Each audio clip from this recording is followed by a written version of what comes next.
नमस्कार दोस्तों, स्वागत है आपका आपके अपने YouTube channel target with Teja पे। दोस्तों कैसे हैं आप सब?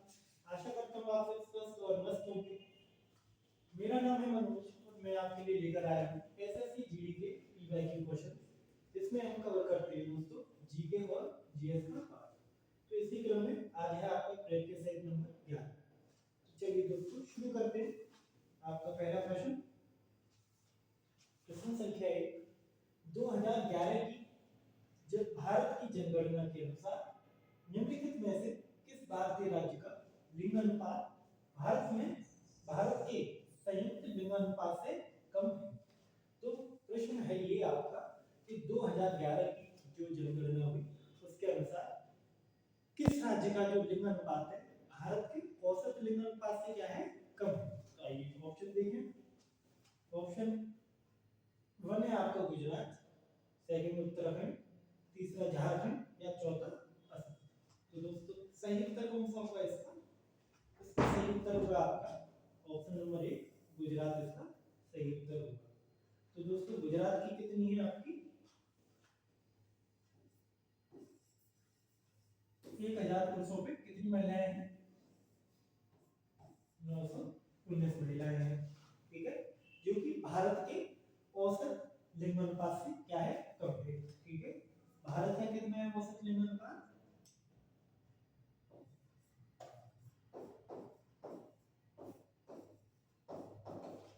भारत का है आपका प्रति 1000 पुरुषों पे 943 महिला। ठीक है दोस्तों, तो ये गुजरात का औसत भारत के औसत से क्या है, कम है। और कौन कौन से राज्य हैं दोस्तों जिनका औसत भारत के औसत लिंगानुपात से कम है? तो वो राज्य हैं आपके पंजाब। पंजाब का कितना है दोस्तों? तो पंजाब का है आपका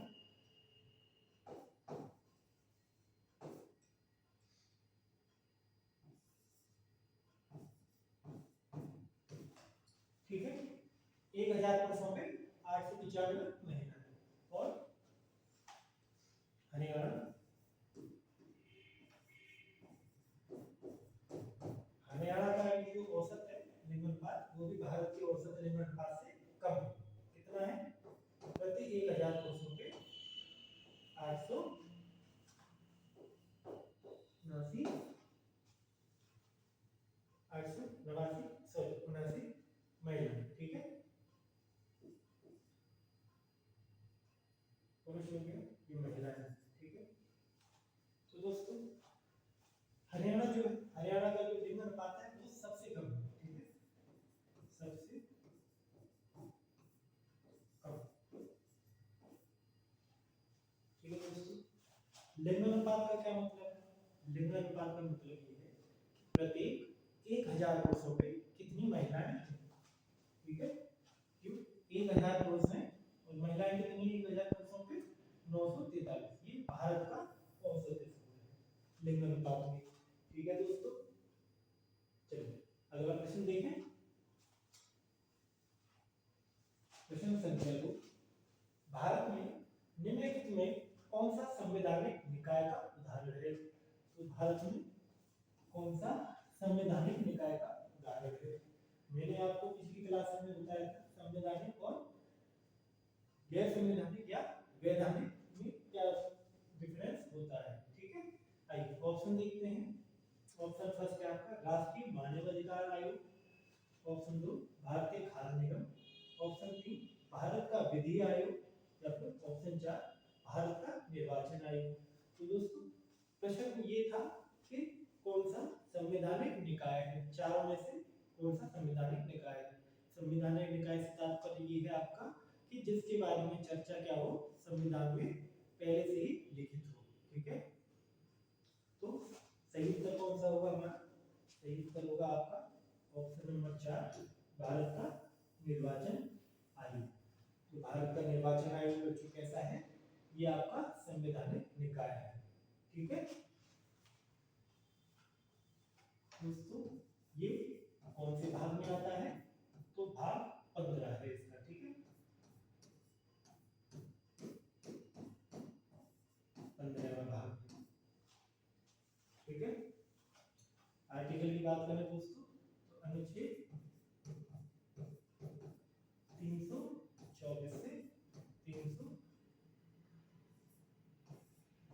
बेसिस।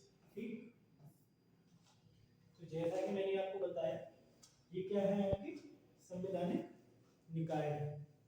संवैधानिक निकाय जिनकी चर्चा, लिखित चर्चा किसमें होती है, संविधान में होती है। बाकी के जो आपके निकाय हैं ये कैसे हैं, वैधानिक। वैधानिक अर्थात जिनके बारे में लिखित चर्चा संविधान में नहीं है, परंतु वो संविधान के दायरे में रहकर क्या करते हैं, कार्य करते हैं। ठीक है, जैसे ये सारी क्या है आपकी वैधानिक निकाय है।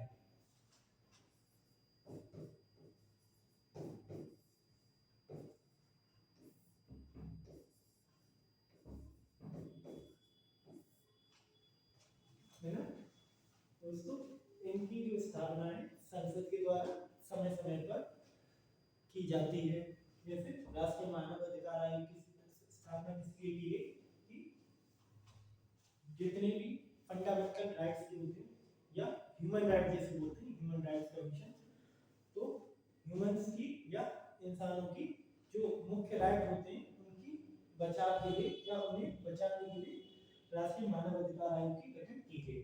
भारतीय खाद्य निगम, तो ये किसके लिए है, भारत में खाद्य निगम। ठीक है, एफसीआई जिसे बोलते हैं, फूड कॉर्पोरेशन ऑफ इंडिया।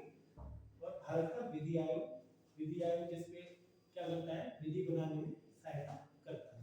ठीक है, चलिए अगला प्रश्न देखते हैं दोस्तों। अगला प्रश्न है आपका प्रश्न संख्या 3। जुलाई 2023 में आदम अर्जुन को प्रेस फेडरेशन ऑफ इंडिया के अध्यक्ष के रूप में चुना गया था। तो आदम अर्जुन जी को किसके फेडरेशन के अध्यक्ष के रूप में चुना गया, प्रश्न ये आपका। आइए ऑप्शन देखिए। ऑप्शन ए है बैडमिंटन, वॉलीबॉल, बेसबॉल या फिर बास्केटबॉल। तो दोस्तों सही उत्तर कौन सा होगा आपका, सही उत्तर होगा आपका ऑप्शन नंबर 4 बास्केटबॉल। ठीक है, आदम अर्जुन जी को बास्केटबॉल का क्या चुना गया, अध्यक्ष चुना गया। ठीक है, फेडरेशन ऑफ इंडिया। तो दोस्तों इसकी स्थापना कब हुई, स्थापना, ठीक है, तो ये हुई वर्ष 1950 में। ठीक, और इसका मुख्यालय कहां पर है, मुख्यालय है इसका दिल्ली में। ठीक है, अध्यक्ष आपके आदम अर्जुन अध्यक्ष हो गए। ठीक है दोस्तों, बास्केटबॉल के बारे में बात करें।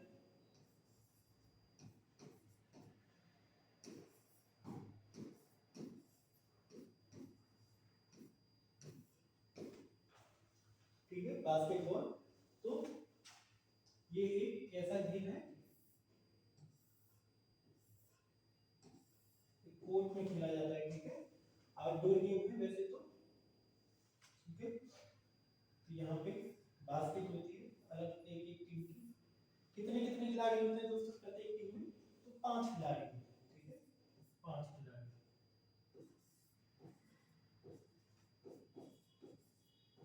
5 खिलाड़ी यहाँ, 5 खिलाड़ी।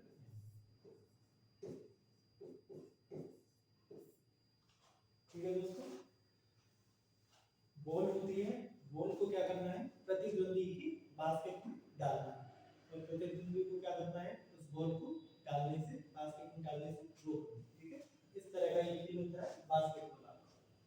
ठीक है दोस्तों, चलिए अगला प्रश्न देखिए।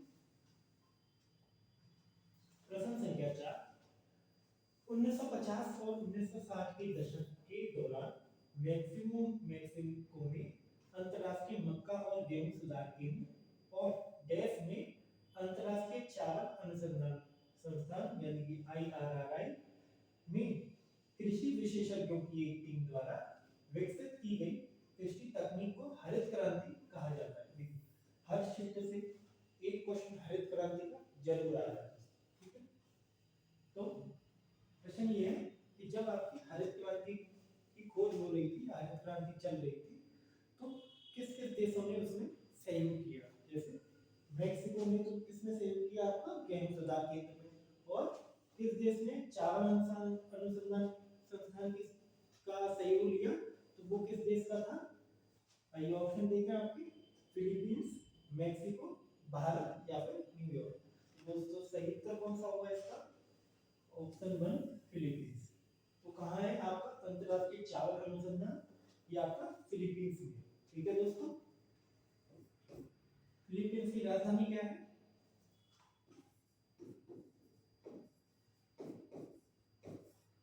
राजधानी दोस्तों इसकी मनीला।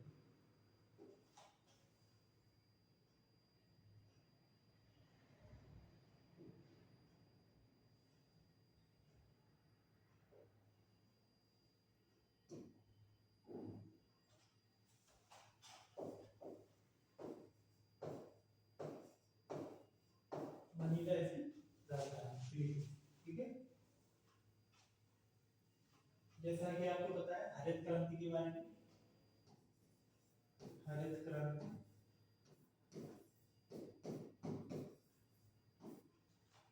ठीक है 1960 के दशक में भारत में 1960 के दशक में, ठीक है।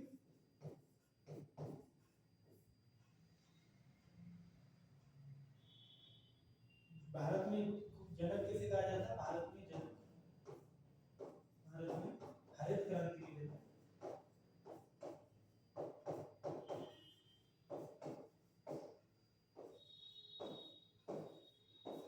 वो आपके डॉक्टर एम एस स्वामीनाथन को कहा जाता है।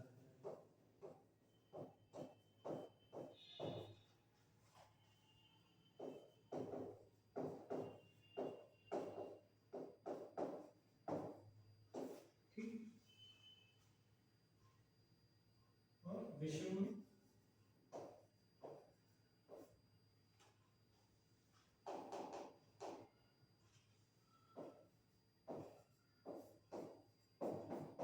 वो है आपके डॉक्टर नॉर्मन बोरलॉग।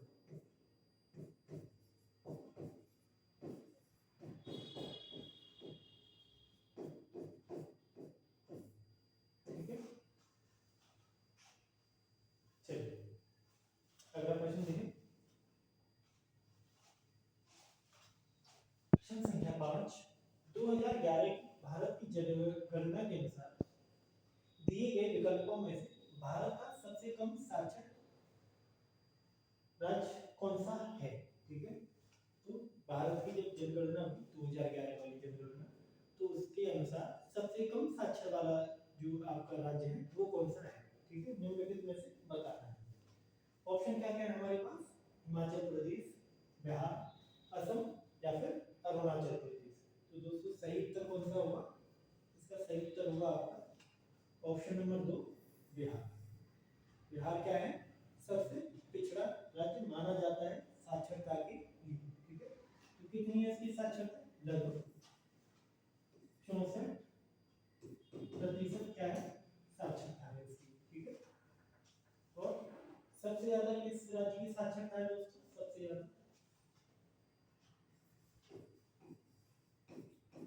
सबसे ज्यादा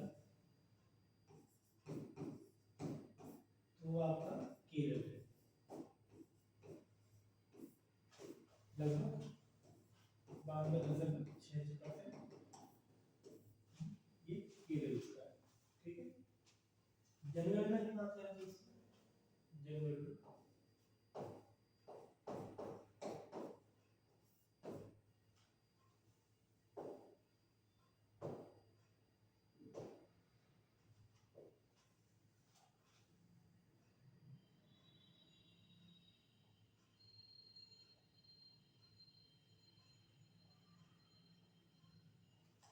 ठीक, जनगणना को क्या कहा जाता है? सेंसस कहा जाता है। तो प्रत्येक 10 वर्ष पे होती है, कितने वर्ष पे? प्रत्येक 10 वर्ष के अंतराल में होती है। ठीक है, 2011 से पहले कब हुई होगी? 2001 में हुई होगी, फिर उसके बाद 2011 में। तो दोस्तों इस हिसाब से अगर देखा जाए 10, तो अगली जनगणना होनी चाहिए थी आपकी 2021 में, है ना? तो वो क्यों नहीं हुई? वो इसलिए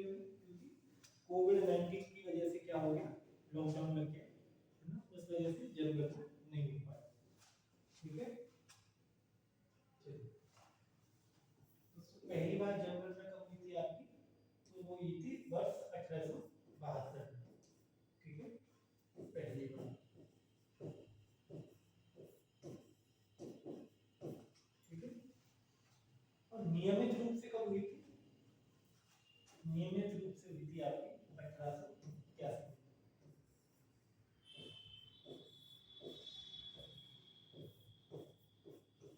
नियमित रूप से, ठीक है। 1881 में नियमित रूप से जनगणना होना शुरू हुई, ठीक है दोस्तों। चलिए अगला प्रश्न देखिए, प्रश्न संख्या 6, भारतीय संसद में देश शामिल है, ठीक है।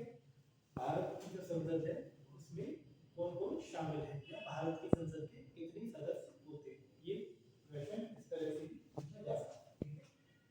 तो दोस्तों ऑप्शन क्या है हमारे पास, राष्ट्रपति और 2 सदन, केवल 2 सदन, केवल राष्ट्रपति और प्रधानमंत्री, विधायिका, कार्यपालिका या न्यायपालिका। दोस्तों सही उत्तर कौन सा होगा हमारा, ऑप्शन नंबर 1, राष्ट्रपति और 2 सदन। दोस्तों मैंने आपको पिछली क्लास में बताया कि संसद के कितने सदन होते हैं, 2 सदन होते हैं और एक राष्ट्रपति होता है। तो टोटल कितने भाग हो गए संसद के, 3 भाग, ठीक है।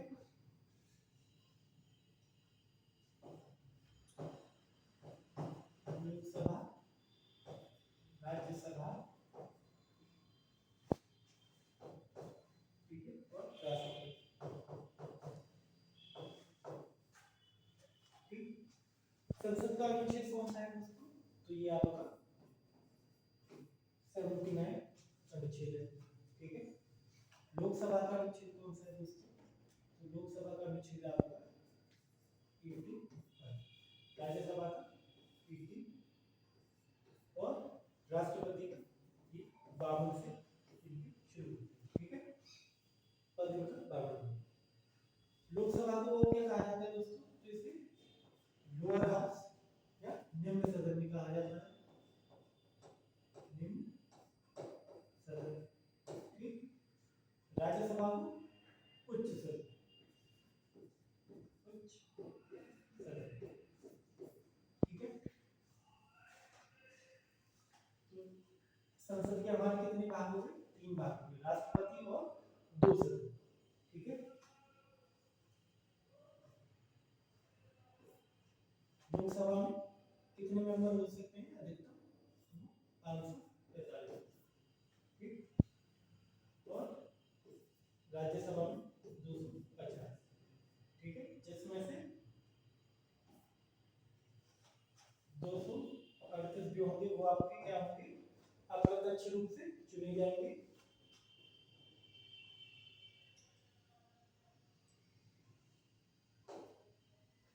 और 12 क्या होंगे, मनोनीत होंगे, ठीक है, मनोनीत,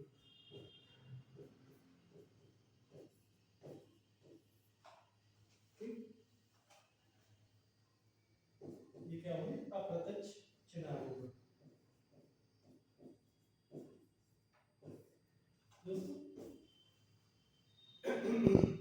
2019 से पहले क्या था, लोकसभा में चुने जाते थे 543 सीट, और 2 क्या होते थे, वो आपके मनोनीत होते थे, ठीक है, मनोनीत।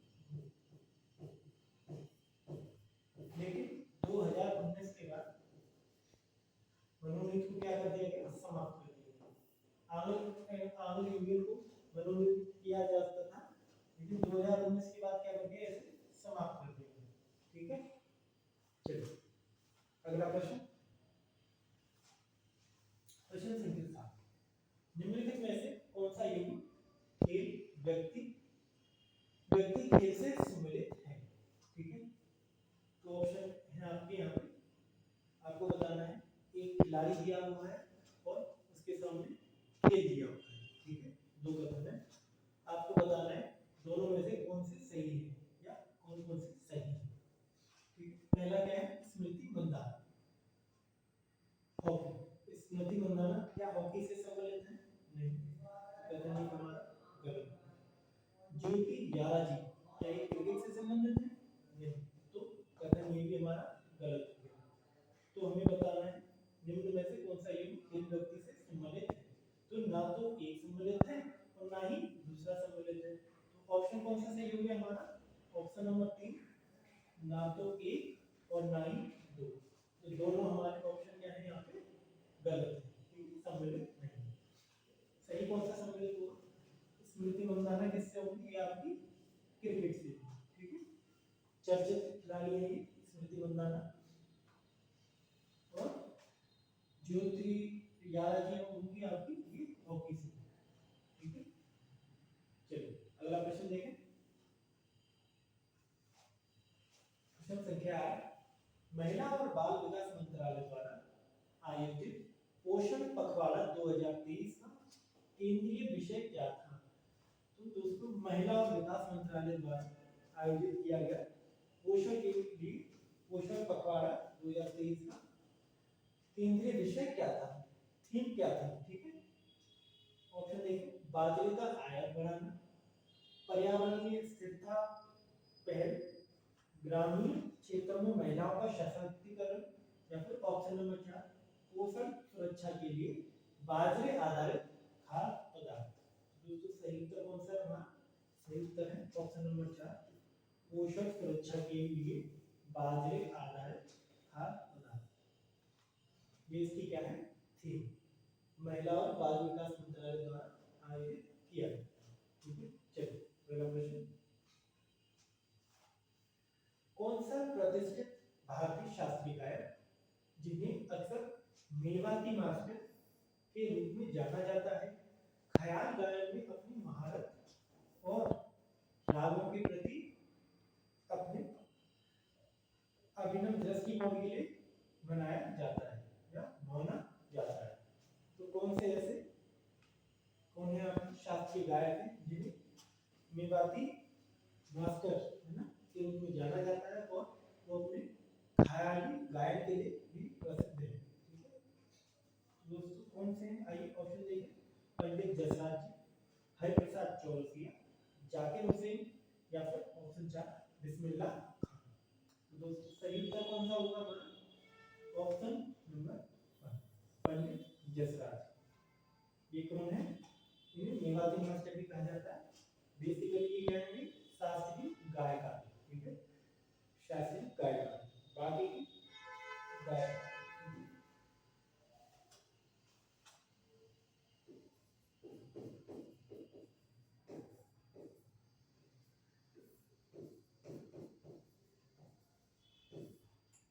शास्त्रीय गायक। चलिए हरिप्रसाद चौरसिया कौन है? आप जानते हैं, ये बांसुरी वादक है।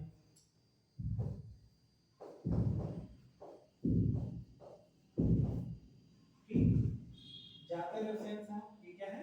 तबला वादक है, ठीक। उस्ताद बिस्मिल्लाह खान आप सब जानते हैं, शहनाई बजाते हैं,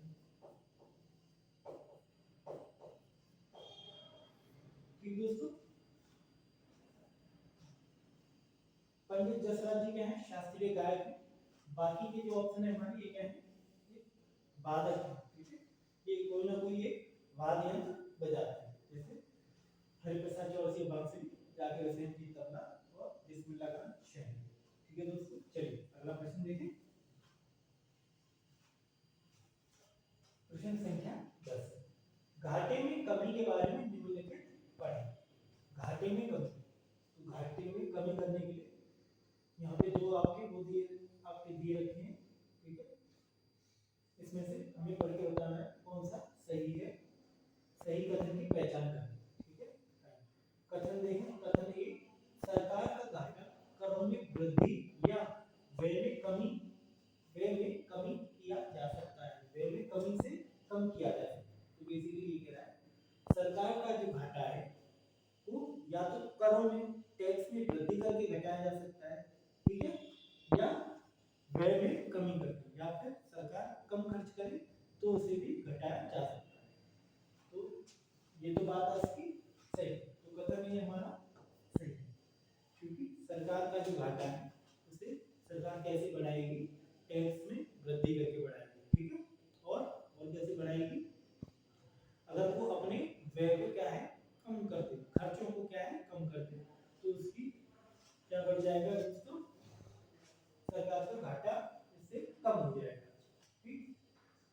क्वेश्चन भी क्या है, भारत में सरकार प्रत्यक्ष करों पर अधिक निर्भरता के साथ कर राजस्व बढ़ाने का प्रयास कर रही है। अप्रत्यक्ष कर प्रकृति में प्रतिगामी है, वे सभी आय समूह को समान रूप से प्रभावित करते हैं। दोस्तों कथन बी भी आपका क्या है, सही है। भारत में सरकार प्रत्यक्ष करों पे अधिक निर्भर है, ठीक है। प्रत्यक्ष मतलब इनडायरेक्ट टैक्स पे ज्यादा निर्भर है, ठीक है। ऐसा कर राजस्व बढ़ाने का प्रयास कर रही है, इसमें निर्भरता के साथ अप्रत्यक्ष कर ज्यादा होगा, ठीक है। तो कथन यहाँ पे दोनों हमारे सही है, ए और बी दोनों कथन सही है। तो कौन सा ऑप्शन सही होगा हमारा, ऑप्शन नंबर 3 ए और बी दोनों सही, ठीक है। दोस्तों यह ये आप जरा ध्यान से पढ़िएगा, इसमें कहीं नहीं पूछ लेना है सही कथन या गलत कथन, तो वो आप ध्यान से देख लीजिए, ठीक। क्वेश्चन संख्या 11, भारत के किस राज्य में त्रिशूल पूरम नामक प्रसिद्ध मंदिर उत्सव मनाया जाता है, जो अपने विस्तृत जुलूसों और आतिशबाजी के प्रदर्शन के लिए मनाया जाता है, प्रदर्शन के लिए जाना जाता है। तो भारत के किस राज्य में त्रिशूल पूरम त्योहार मनाया जाता है, ये आपसे पूछा है, ठीक है। तो ऑप्शन क्या क्या है हमारे, ऑप्शन है पहला तमिलनाडु, उड़ीसा, केरल या फिर कर्नाटक। तो दोस्तों सही उत्तर कौन सा होगा, सही उत्तर होगा आपका ऑप्शन नंबर 3 केरल। कहाँ मनाया जाता है त्रिशूल पूरम, ये आपका केरल में मनाया जाता है, ठीक है दोस्तों। चलो अगला क्वेश्चन देखिए, क्वेश्चन संख्या 12, राजधानी प्राप्तियों के बारे में निम्नलिखित पढ़ें। कथन पहला, सरकार की सभी प्राप्तियां जो देनदारी बनाती हैं या वित्तीय संपत्तियों को कम करती हैं, उन्हें राजधानी प्राप्तियां कहा जाता है। कथन ये एक आपका सही है, सरकार की जितनी भी प्राप्तियां होती हैं जो देनदारी बनाती हैं उसे वित्तीय संपत्तियों को कम करती है, ठीक है। कथन भी क्या है, राजधानी प्राप्तियों की मुख्य मदद सरकार द्वारा जनता से उठाए गए ऋण हैं, जिन्हें बाजार आधार कहा जाता है। सरकार द्वारा रिजर्व बैंक को, वाणिज्य बैंकों और अन्य वित्तीय संस्थानों से ट्रेजरी बिलों की बिक्री के माध्यम से उधार लेना, विदेशी सरकारों और अंतर्राष्ट्रीय संगठनों से प्राप्त ऋण और केंद्र सरकार द्वारा दिए गए ऋणों की वसूली, ठीक है। तो सरकार क्या करती है, आपकी सरकार जो ऋण उठाती है, ठीक है, उसे क्या करती है, ट्रेजरी बिल के माध्यम से वाणिज्य बैंक को देती है, ठीक है। तो कथन भी आपके क्या है, सही, सही कथन की पहचान कीजिए। तो दोस्तों दोनों ही कथन हमारे सही हैं, ए और बी ऑप्शन नंबर 4 दोनों कथन क्या है, सही, ठीक है। अगला क्वेश्चन, क्वेश्चन संख्या 13, डोबेराइनर के त्रिकोण में कितने त्रिकोण का उल्लेख किया गया है, ठीक है। डोबेराइनर के त्रिकोण में कितने त्रिकोण का उल्लेख किया गया है। डोबेराइनर कौन थे, ये आपके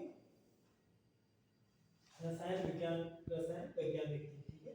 इन्होंने क्या किया, त्रिकोण को कितने त्रिकोण में उल्लेख किया है। तो सही उत्तर कौन सा होगा आपका, ऑप्शन है 8, 2, 6 या 4। तो सही उत्तर होगा दोस्तों 4। इन्होंने 4 त्रिकोण में क्या किया, उसे विभाजित किया, ठीक है। चलो अगला क्वेश्चन देखिए, क्वेश्चन संख्या 14, नई दिल्ली में बने उस प्रसिद्ध हॉकी खिलाड़ी का नाम बताइए जिसके नाम पर एक स्टेडियम बना है, ठीक है। नई दिल्ली में एक प्रसिद्ध हॉकी के खिलाड़ी हैं जिनके नाम पर क्या है, स्टेडियम बना हुआ है, उसका हमें नाम बताना है, कौन से वो खिलाड़ी।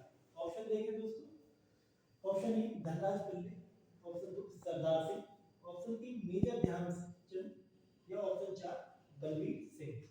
तो सही उत्तर कौन सा होगा दोस्तों, सही उत्तर होगा ऑप्शन नंबर 3 मेजर ध्यानचंद, ठीक है। मेजर ध्यानचंद जी का क्या है, हॉकी खिलाड़ी, प्रसिद्ध हॉकी खिलाड़ी हैं, इनके नाम पर एक दिल्ली में स्टेडियम बना, ठीक है।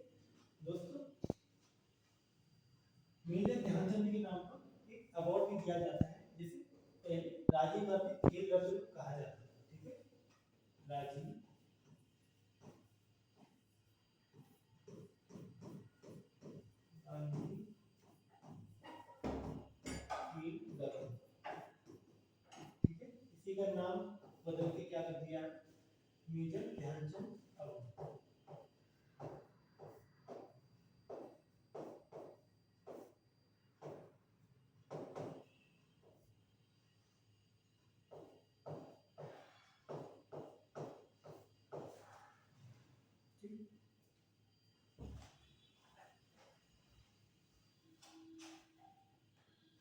दोस्तों मेजर ध्यानचंद जी थे, इनको और क्या किस नाम से जाना जाता है, जैसे हॉकी के जादूगर के नाम से जाना जाता है, ठीक है।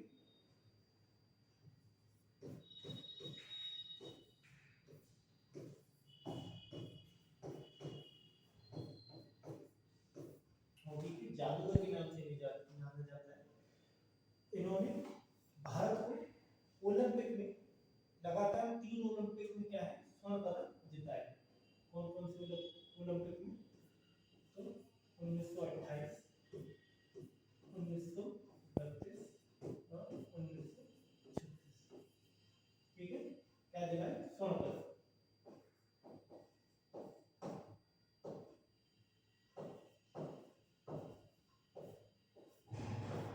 लगातार 3 ओलंपिक में स्वर्ण पदक दिला है,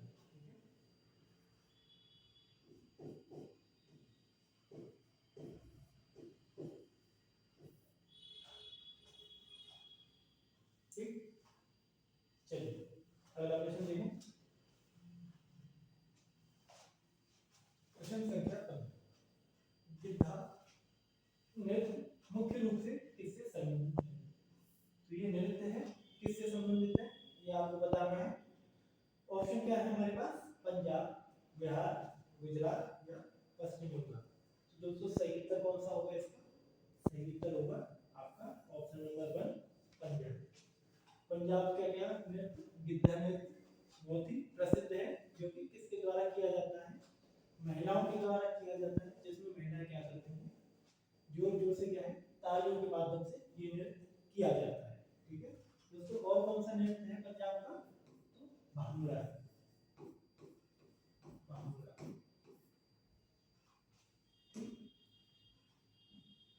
जैसे गुजरात का क्या है आपका नृत्य, गुजरात का डांडिया है। पश्चिम बंगाल का छऊ है,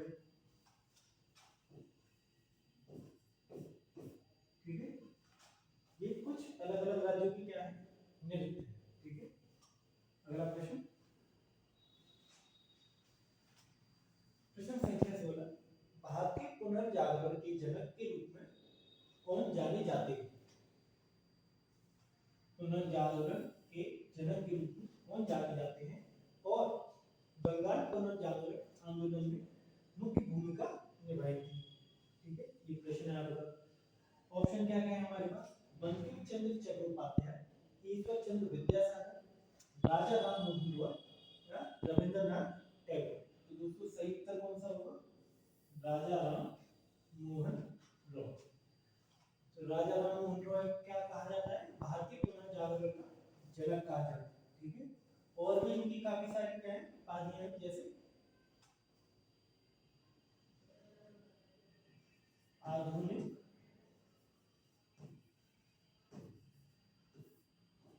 भारत का अग्रदूत,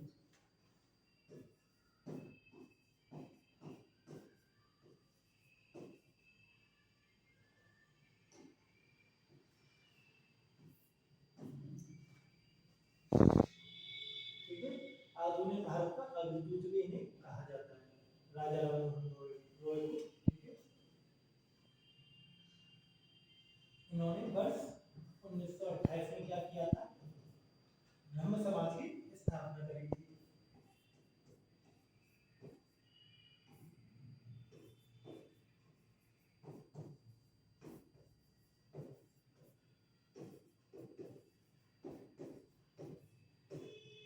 ठीक है।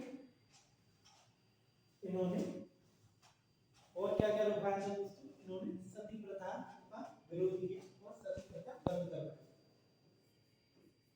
सती प्रथा पर रोक, ठीक है। किसकी सहायता से, तो विलियम बेंटिक की सहायता से।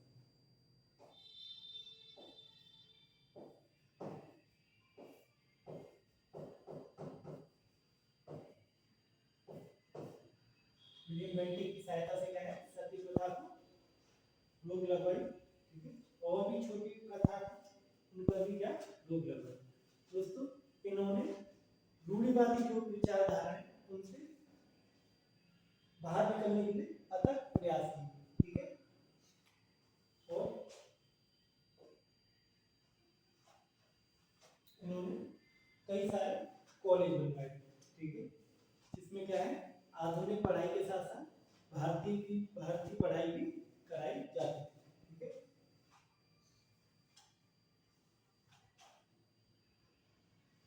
तो रविन्द्रनाथ टैगोर कौन थे? ये आपके कवि थे।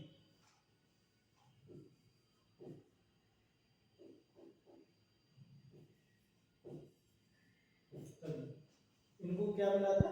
नोबेल प्राइज मिला था। कब? 1913 में नोबेल मिला। किसके लिए? गीतांजलि।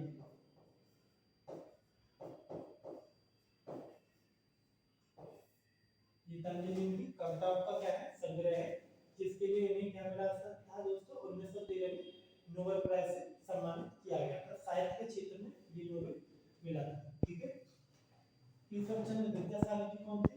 तो ये आपके जो बंगाल आंदोलन हुआ था, बंगाल पुनर्जागरण आंदोलन, उसमें भी इन्होंने क्या करी थी? महत्वपूर्ण भूमिका निभाई थी। ठीक है,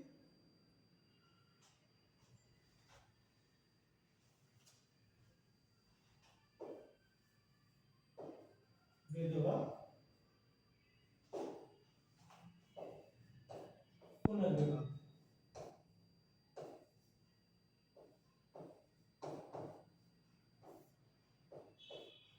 विधवा पुनर्विवाह। ठीक है, बंकिम चंद्र चट्टोपाध्याय ये भी कहाँ के थे? बंगाल के थे। ठीक है, ये भी क्या थे? स्वतंत्रता सेनानी।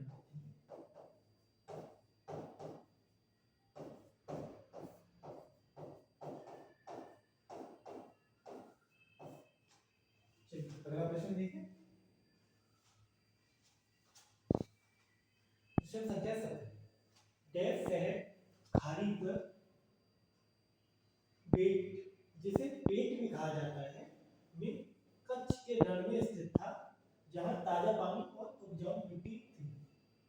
ठीक है, एक शहर है जिसे कहाँ था आपका? कच्छ के रण में स्थित था, जहां ताजा पानी और मिट्टी उपजाऊ मिट्टी थी।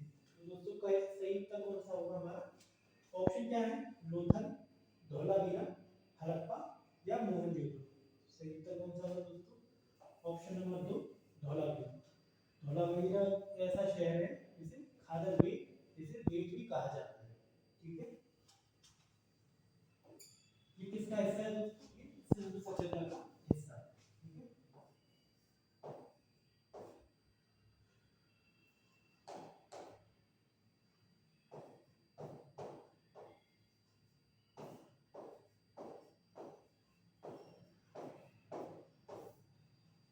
सिंधु सभ्यता का भाग है। ठीक है, ये अलग अलग उसमें शहर थे। तो धौलावीरा बड़े शहरों में से एक था।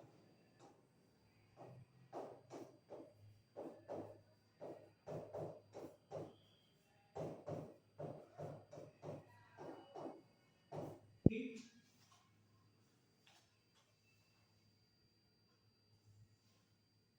सबसे पहले किस शहर की स्थापना खोज की गई थी दोस्तों? तो वो आपकी की गई थी हड़प्पा की। किस वर्ष में? वर्ष 1921 में। किसके द्वारा? दयाराम साहनी।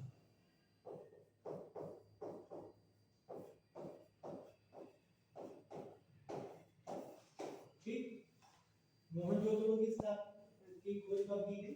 वो आपकी गई थी वर्ष 1922 में। किसके द्वारा? रखालदास बैनर्जी।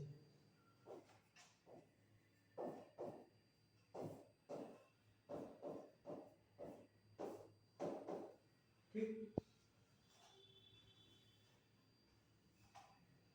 सिंधु घाटी सभ्यता लगभग कितनी पुरानी है दोस्तों?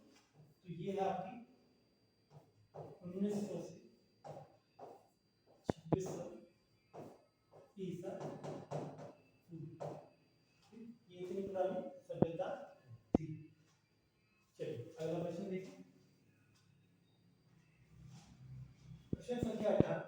जुलाई 2023 तक भारत के विदेश मंत्री एस जयशंकर ने किस राज्य से राज्यसभा चुनाव के लिए अपना नामांकन पत्र दाखिल किया? तो भारत के विदेश मंत्री आप सभी जानते हैं कौन है हमारे एस जयशंकर साहब, ठीक है। ये राज्यसभा से इन्होंने अपना नामांकन दाखिल किया। तो किस राज्य से इन्होंने नामांकन दाखिल किया ये हमें बताना है। आइए ऑप्शन देखें, उत्तर प्रदेश, गुजरात, महाराष्ट्र या फिर हरियाणा। तो दोस्तों सही उत्तर है इसका गुजरात। गुजरात से इन्होंने राज्यसभा का क्या किया, नामांकन किया, ठीक है। चलिए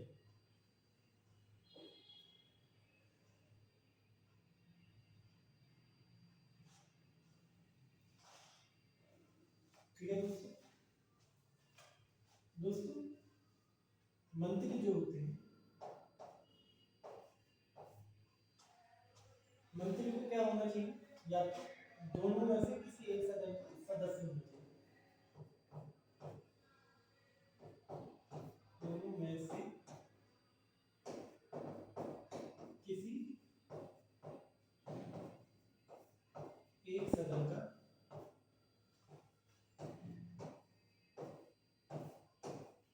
सदस्य होना चाहिए।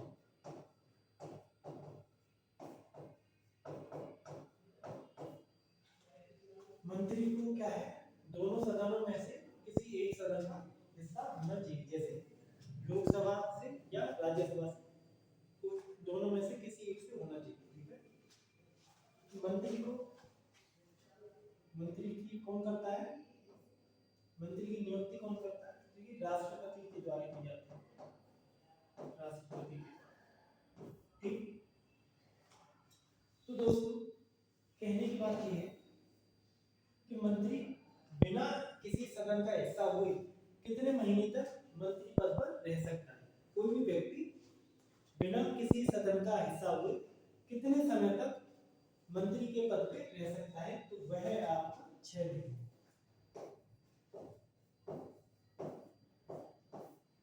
ठीक है, 6 महीने तक पद पर रह सकता है।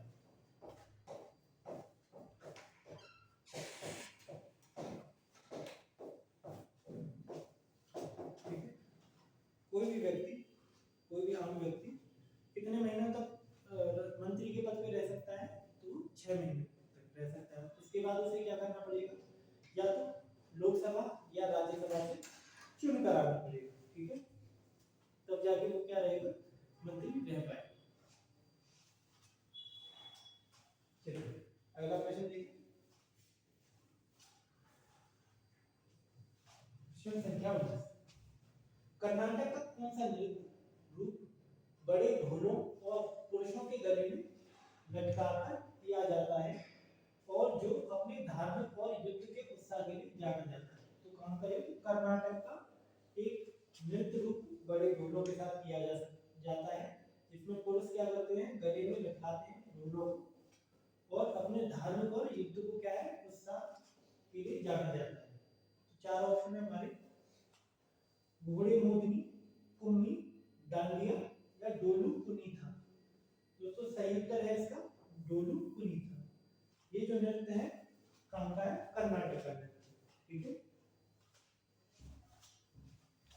डांडिया मैंने आपको बताया ये गुजरात का है,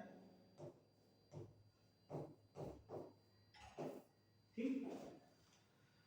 कर्नाटक का नृत्य डोलू कुनीथा, ठीक है दोस्तों। आइए अगला क्वेश्चन, अगला और आखिरी क्वेश्चन, क्वेश्चन संख्या 20, निम्नलिखित में से कौन सा खेल मोहम्मद दास द्वारा खेला जाता है? खिलाड़ी है हमारी मोहम्मद दास, इनके द्वारा कौन सा खेल खेला जाता है? ऑप्शन क्या है हमारे पास, टेबल टेनिस, हॉकी, क्रिकेट या फिर बैडमिंटन। तो दोस्तों सही उत्तर कौन सा होगा, ऑप्शन नंबर 1 टेबल टेनिस। किसके द्वारा खेला जाता है, मोहम्मद दास द्वारा, ठीक है। टेबल टेनिस दोस्तों एक इंडोर गेम होता है, कैसा, इंडोर।